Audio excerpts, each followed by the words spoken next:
Yeah, John Danner, VP of Product Development at Pavlov Media.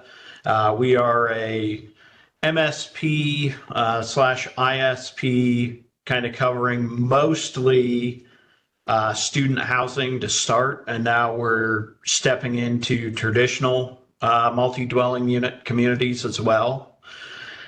We also have a side of the business that does fiber to the home.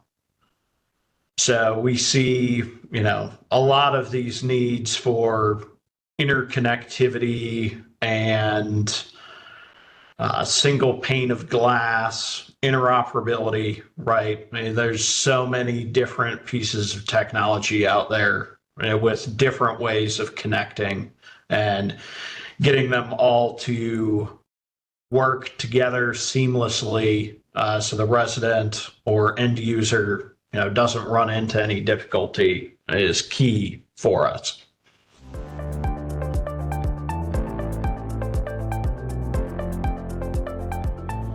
Yeah, the convergence of all property technology into a single management interface is really the only way to scale in these MDU locations because they have hundreds of units.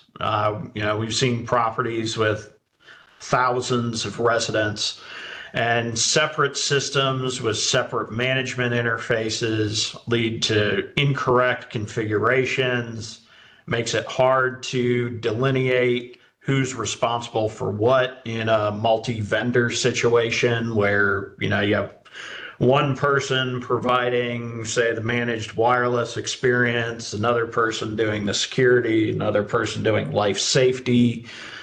And it just leads to confusion both during the initial rollout of a network and then the ongoing support over the period of that relationship with a specific property.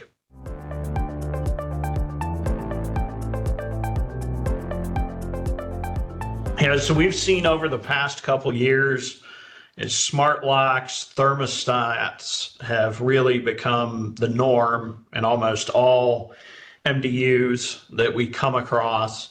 But we've also started now to see smart panels that are property provided inside of units that control, whatever the property is offering as amenities. We've seen smart refrigerators, we've seen leak sensors. And all of these things, right, have to hook back to the network and the internet. And you also have this sort of multi-tenancy on those devices, like say the thermostat, where a resident is going to want to be able to control it, but the property needs to know what temperature or what boundaries they've set on the HVAC in that unit, or if the unit is empty. And all of that, all these owners, right, look back to the connectivity provider, the ISP, as the subject matter expert on how these things should connect, and they expect it to be seamless.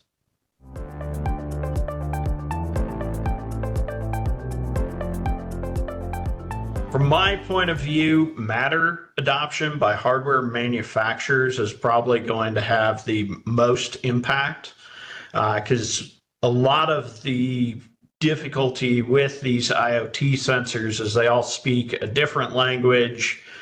Most of it goes back to proprietary portals. And, the big promise of Matter is to really give a standard way all these devices are communicating, which is going to be key to opening up the ability to have a single pane of glass to monitor and see how these devices are performing at a location. Because otherwise you're doing all this swivel chairing, either you as the service provider or you as the business owner or the IT department within that business. You're having to go into a whole bunch of different portals, a whole bunch of different configurations. There's no easy place to see, here's everything I've got and it is working.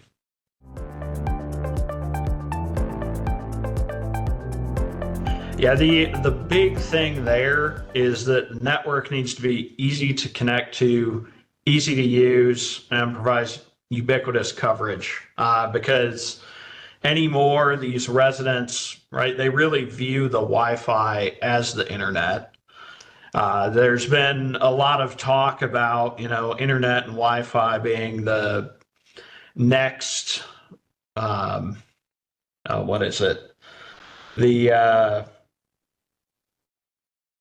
next utility, right?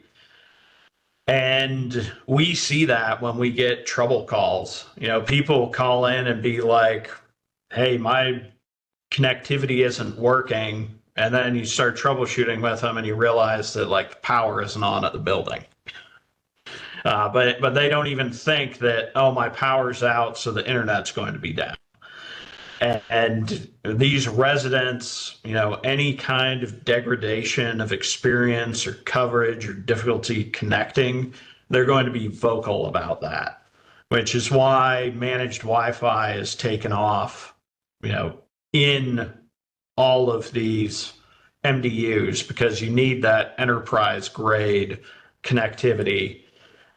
Just throwing Soho routers in there doesn't work because of the complexity with the RF inside a building and all the devices and the density of how everything's installed.